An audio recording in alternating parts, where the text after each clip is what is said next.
Like, it reminds me of, like, you know, if you watch like Olympics gymnasts, right? Who do some crazy like flip and all these turns and then they stick the landing. Like, watching Kyle like do that stuff was like watching that, but with like a beer in his hand the whole time. Because like he was like, I mean, and that's the moral of the story, or really like where this all ends is like he was an immensely talented and brilliant person who grappled with substance abuse and addiction and depression.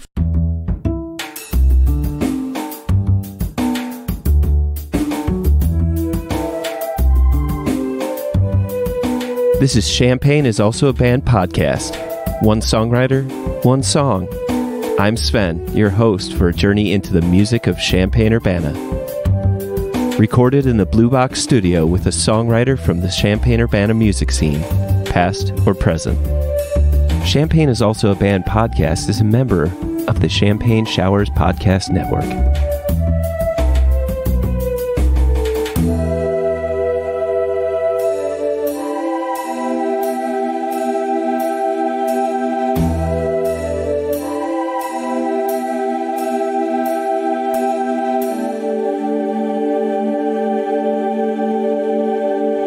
Welcome to Champagne is Also a Band podcast.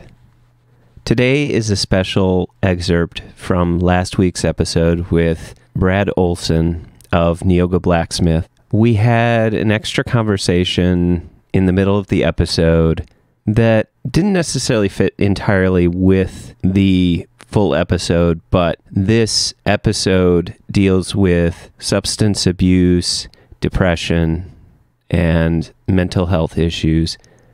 So I'm just going to put that content warning out there. This is Brad's recollection of Kyle, and I don't know exactly what more I need to say, but I feel like I need to reiterate the fact that check in on your friends, keep an eye out on each other, and just let them know that there's somebody out there that cares. And if you yourself are struggling with addiction or substance abuse problems, please, please, please reach out to somebody, find local resources. I'll put in some local resources as well as some national resources in the notes for your reference in the future. And so, without further ado, here's the excerpt of our conversation about keyboardist Kyle Usher. Very clear, like from the beginning, like he and Matt had this dynamic of like songwriting and just knowing each other as friends that made it very easy to have him work with. And he was just immensely talented and recorded a lot with us. And, you know, on this album, he does, I think, phenomenally. And some of the things, you know, that I'm most in awe about is listening to some of his keys work, and particularly on this song there is a solo that he just rips off, like in, I think it's after that second verse in the instrumental break. And for me, I was thinking about this, I was listening to the song earlier this week to prep and think about like, well, what would I want to like say about it, and like that solo is one of my favorite things I think I've ever heard recorded on any of our albums, because it, knowing like how it was produced, like even, you know, it was a one take thing for him and he could just do that, right? That was not composed in any way. He was just immensely talented. And so like that was just something we like press record, and he probably just played that off the top of his head, and it was it's just so sophisticated and catchy, and there's like a randomness and an agitation still to it. He kind of cycles on these things and then eventually resolves as he works down the scale. And like I was thinking, like it reminds me of like, you know, if you watch like Olympics gymnasts, right? Who do some crazy like flip and all these turns and then they stick the landing. Like watching Kyle like do that stuff was like watching that, but with like a beer in his hand the whole time. Because like he was like, I mean, and that's the moral of the story, or really like where this all ends is like he was an immensely talented and brilliant person who grappled with substance abuse and addiction and depression for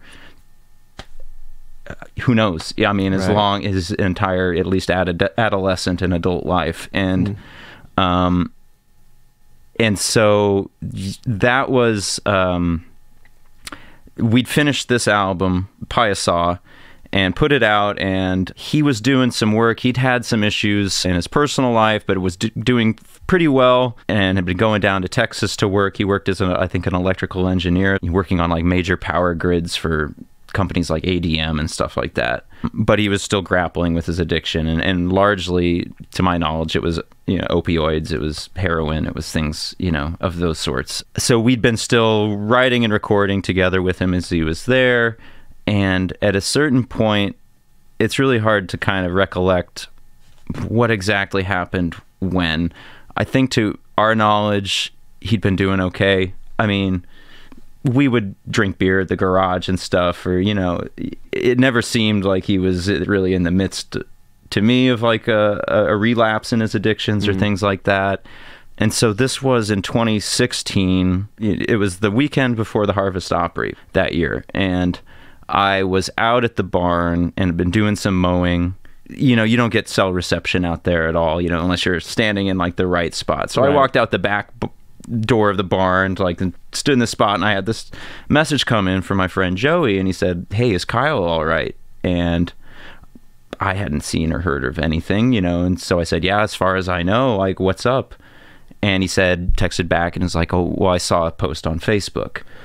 And so I didn't know what that was all about. I kind of hurriedly got my stuff together and whipped down, Bill's Lane there and got to where I could get service. And I'm pulling up Facebook to see what kind of posts I can find. And I see one that's very cryptic from a family member of his about like, "We'll miss you, buddy," or something.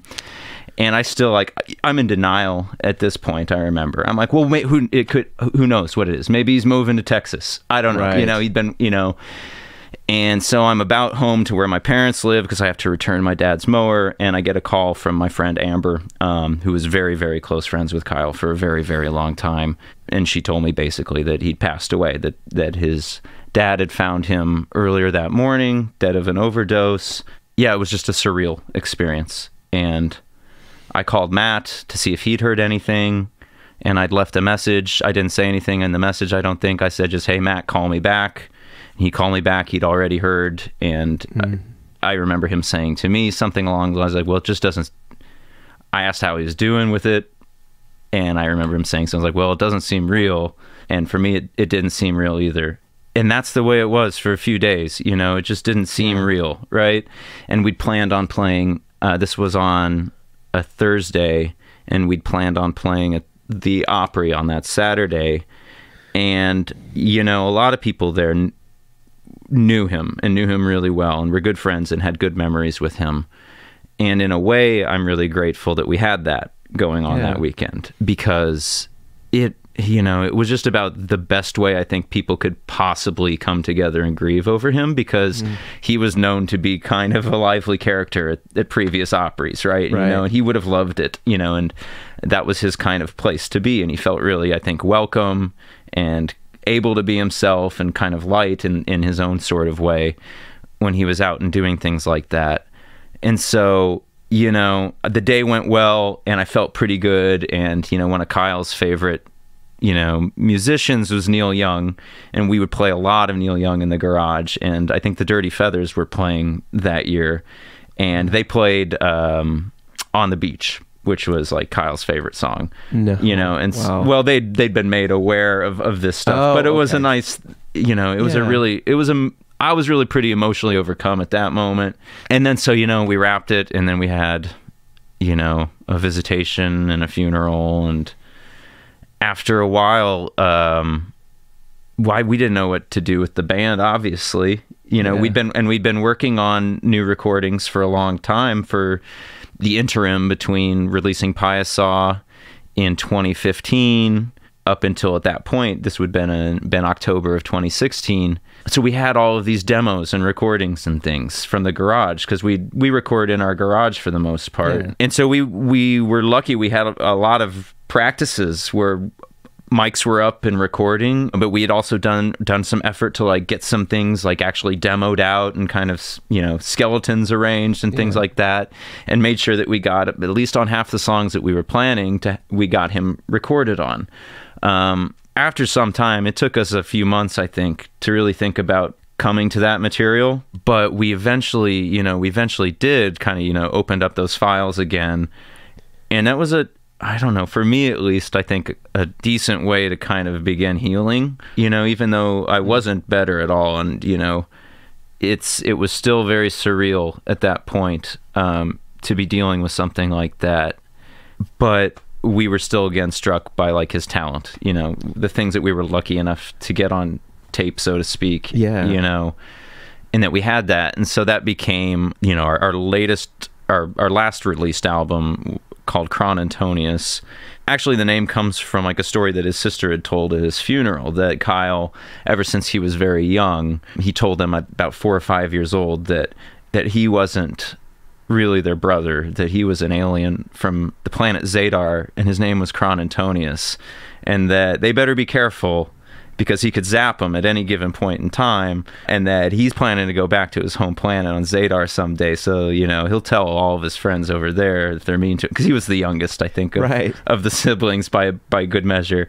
And so she told this story at his funeral about him being Chronontonius. It was his name, and I love that idea. And I think in terms of my own relationship to feeling like somewhat of an outsider, or my own issues grappling with depression or feeling like not belonging, or even substance abuse, that idea of like feeling like you're an alien, or you're outcast, that's with you since from you're very young, I think, for a lot of people, and so that was really resonant to me, this idea, and the idea that he was an otherworldly talent. Like, I'd believe it if he was an alien, like Gotcha. The way that he was, so capable of just commanding a musical language and like just pouring it out, like back to folklore, and like trying to justify things that seem like impossible.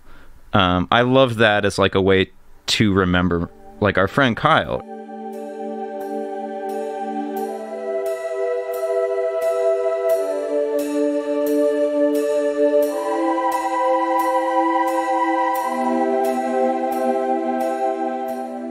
In retrospect, there are signs, right? But you don't pick up on them at the time. Right. We came to find out there was a couple weeks before that, maybe a month or so before that, where we were having a practice and he just mysteriously did not show up. Oh. And we never did find out why. He said he wasn't, after the fact, was like, I wasn't feeling well. Well, it came out that he had overdosed that weekend, and he was in the hospital, and he didn't tell us that any of that had occurred. And so it was a surprise to learn all of that after the fact, after he was already dead. And so there's anger involved in that about like, why, what could I have done? I think a lot about like, we used to do this thing. I'd drive him home a lot after practice, and we would do the thing, we would just scan the radio and find whatever ridiculous song would pop up. We would just turn it up and off. One time it was the Love Shack, or stuff like that, But, I now remember in retrospect, the last car ride home I would have taken him on, and just not feeling that lightness. And in retrospect, I'm projecting this, but like, I feel like now I could put my finger on, well, something didn't seem right. He often would invite me in to have a drink or something, I don't think that happened this time. And so if the lesson to learn is just to be attentive to people around you, if you sense that something's off, that check in, Yeah. But yeah, I know I have friends, who do that with me. If I feel a little off, and I have, I've been in some states where I've been deeply depressed or been dealing with a lot of stuff, and people like Tim, particularly, will be like, hey man, you doing all right? Yeah. And, that's pretty important. And so, not to get too sappy, but check in on your friends, because, the regret of losing someone and feeling like you could have done something is not easy, and I think a lot of us who knew Kyle definitely feel that way. But yeah, we're thankful that we had him and his talent, and he was such an energy in people's lives. Yeah. Wow. Heavy stuff. Yeah. Well, and I appreciate that you're sharing that with the podcast. Well, sure. And people that, seriously, yes, check in on your friends. And the worst thing is to find out that, no, they're doing fine, Right. If that's so bad. Yeah. And, right. And if anything, they at least know, even if at least they have the opportunity to feel good that someone's concerned about them, you know? Sure. So even if they're in a good space, Right. at least they know somebody cares about them as well. So it can only be good things. Yeah.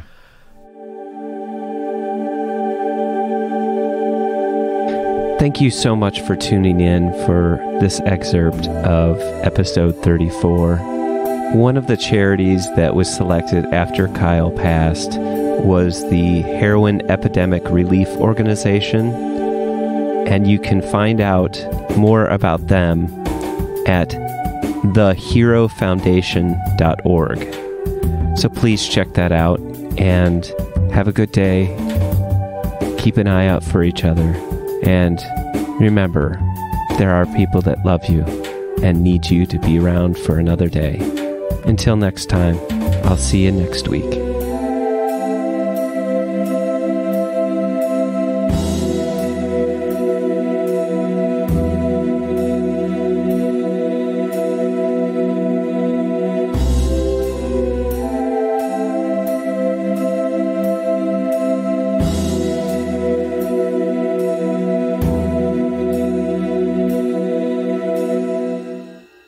You almost have an NPR voice. It's so good.